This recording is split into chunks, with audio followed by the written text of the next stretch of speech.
Good morning, नमस्कार। स्वागत है आपका हमारे चैनल जीएस स्टडी 94 में।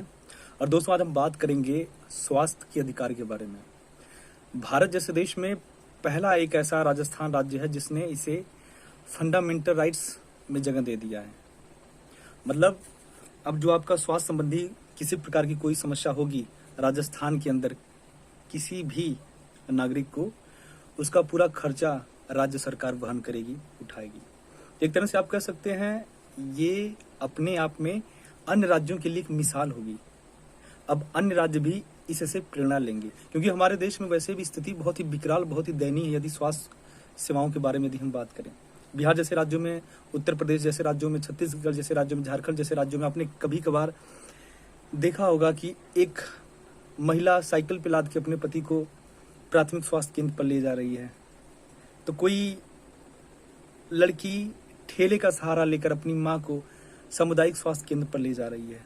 ये एक तरह से कह सकते हैं विडंबना है हमारे देश का, क्योंकि हमारे देश में देखा जाए अगर सेंट्रल गवर्नमेंट भी तो स्वास्थ्य जैसे चीजों पर बहुत ही कम जीडीपी में उसे जगह मिलता है, उस पर खर्च किया जाता है। यही सब कारण है। और यदि मैं बात करूं मोहल्ला क्लिनिक के बारे में, जैसा कि आप जानते हैं दिल्ली के अंदर, तो मैं पहला शख्स नहीं हूं जिसके बारे में अप्रिशिएट कर रहा हूं। वैश्विक स्तर पर कई सारे डेलीगेट्स आए, कई सारे बड़े बड़े देश, अंतर्राष्ट्रीय मंच भी मोहल्ला क्लिनिक को एक उम्दा योजना की श्रेणी में रखते हैं।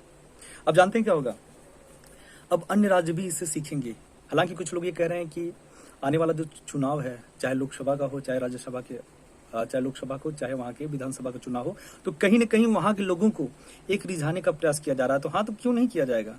यदि आप ही की सरकार है किसी राज्य में, तो आपका उद्देश्य क्या होगा? आपका उद्देश्य यही होगा कि ज्यादा से ज्यादा लोगों को कैसे आकर्षित करें। उसके लिए आपको बेहतर ढंग से काम करना पड़ेगा। जब आप कोई काम ही नहीं करेंगे वहां के लोगों के लिए, वहां के नागरिकों के लिए, तो फिर आप क्या बताएंगे? जब आगामी चुनाव होगा तो क्या बताएंगे? हमने कुछ नहीं किया। अरे जब इंसान कुछ करेगा तभी नहीं बताएगा। क्योंकि मैं आपको एक चीज बता दूं, आज हमारे देश में स्वास्थ्य से जो संबंधित विकार है बहुत उम्दा है। आप देख रहे हैं कि मुझे आप बता दीजिए, मुझे लगता है ऐसा महसूस हो रहा है मात्र 10% या 15% जो महिलाओं का नॉर्मल डिलीवरी हो रहा है, नहीं तो बाकी सब सी सेक्शन, सिजेरियन से हो रहा है। क्योंकि देखिए पहले का जो पोषण हुआ करता था वो अब नहीं रह गया है।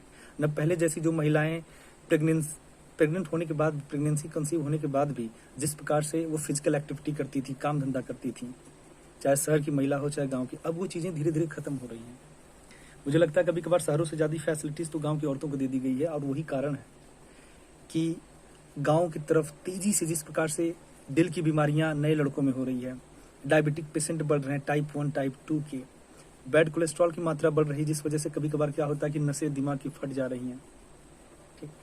किसी का किडनी कोलैप्स कर जा रहा है, लीवर कोलैप्स कर जा रहा है। हम खेतों में क्या कर रहे हैं? खेतों में आजकल किसान उन्हीं अनाजों की पैदावार करता है जहां पे उसे अच्छा दाम मिले। वो नहीं देखना चाहता कि भैया उसकी क्वालिटी क्या है, उसे क्वांटिटी से मतलब है। कहने का मतलब है ज्यादा उगना चाहिए जिससे मैं ज्यादा पैसा कमाऊं, और उसका लोगों के ऊपर क्या असर पड़ेगा उससे हमसे मतलब नहीं है। तमाम तरह की कीटनाशक दवाओं का हम इस्तेमाल करेंगे, तमाम यूरिया खाद डाई हम उसमें डालेंगे, और ये सारी चीजें जो है इंसानों के लिए बहुत ही खराब है। उसके स्वास्थ्य के लिए समझ लीजिए विनाश का काम करेंगे। आज आप देख सकते हैं कि कोई भी महिला हो, लगभग इसमें भी आ जाइए 20% ही ऐसी महिलाएं हैं जो शिक्षा से नेचुरल तरीके से गर्भ धारण कर रही हैं। अन्यथा 80% महिलाएं बिना ट्रीटमेंट के उनका कहें कि गर्भ धारण कर लेंगी, गलत है। यही हाल पुरुषों में भी है। उनका स्पर्म काउंट का जो रेशियो इतना गिरता चला जा रहा है, और कम उम्र की मैं बात कर रहा हूँ। ये खान पीन है। इसीलिए हमारे देश के यशस्वी प्रधानमंत्री मोदी जी G20 जो सम्मेलन हो रहा है, उसका जो थीम है, उन्होंने कह दिया कि भैया श्री अन्न होगा। मोटी अनाज का इस बार जो है प्रचार प्रसार किया जाएगा। मैं फिर आपसे एक बार बता दूं, ये जो आज का किसान खेतों में जो अनाज उगा रहा है, ये पूरी तरह से मार्केट के दृष्टिकोण से उगाया जाता है, ना कि स्वास्थ्य के दृष्टिकोण से। स्वास्थ्य के दृष्टिकोण से यदि आप अनाज का मजा लेना चाहते हैं, स्वास्थ्य के लिए खाना चाहते हैं, तो आपको पहली बार प्योर ऑर्गेनिक, कहने का मतलब जो जैविक खादों के निर्माण से जो फसलें उगाई जाती हैं, बिना किसी पेस्टिसाइड, बिना किसी केमिकल, यूरिया डाई, कुछ नहीं। तो ऐसे में आपको पता है, अब ये बता दूं, यदि किसी के परिवार में 5 सदस्य हैं तो 2 सदस्य तो मैं मान के चलिए पूर्ण रूप से बीमार हैं। कम से कम राजस्थान सरकार ने इतना अच्छा तो सोचा, कुछ तो उन्होंने सोचा। जानते हैं कभी कभार क्या होता है कि जब कोई योजना आती है ना तो उसका चरम स्पर्श पर विरोध प्रदर्शन होता है। ठीक वैसे ही जैसे 1972 में वन्य जीव अभ्यारण्य संरक्षण आया था तो लोगों ने बड़ा मजाक उठाया था, अरे क्या है क्या नहीं है, पर उसने बताया कि वन्य जीव जो संरक्षण है ये भी जानवरों के अधिकारों की बात करता है।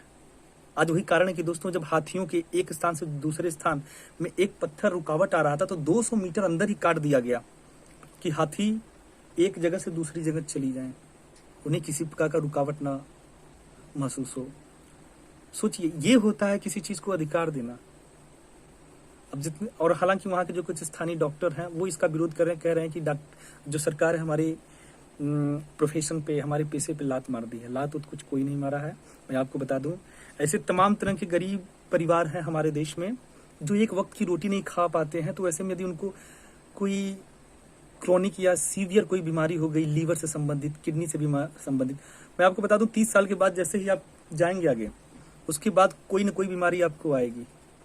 तो ऐसी बड़ी बड़ी जो दिक्कतें आ रही हैं, ऑर्गन फेलियर की बात हो रही है, तो ऐसे में आपको लगता है कि जो गरीब परिवार के लोग हैं वो खाना नहीं मिल रहा तो तुम्हारे ट्रीटमेंट का पैसा कहाँ से देंगे। तो जिस प्रकार से सेंट्रल गवर्नमेंट ने आयुष्मान योजना के तहत उन तमाम परिवारों को जो गरीब तबके के लोग हैं, गरीब स्लैब में आते हैं, उनके लिए 5 लाख तक का फ्री ऑफ कॉस्ट ट्रीटमेंट दिया जा रहा है। ठीक उसी तरह से, ठीक है, ठीक उसी तरह से, बल्कि उसे और विस्तृत रूप दे दिया गया है, उसको अधिकार के रूप में बना दिया गया है राजस्थान सरकार ने। तो ऐसी योजनाओं का हमें जो है कि खुलकर प्रचार प्रसार करना चाहिए, लोगों के बीच जागरूकता बढ़ानी चाहिए, जिससे देश के अन्य राज्यों को भी ये सीख मिले। तो यही सारी चीजें हैं और इस योजना का सत्कार करें, अच्छी बात है, पहल अच्छी है। तो आज के लिए इतना ही, नमस्कार।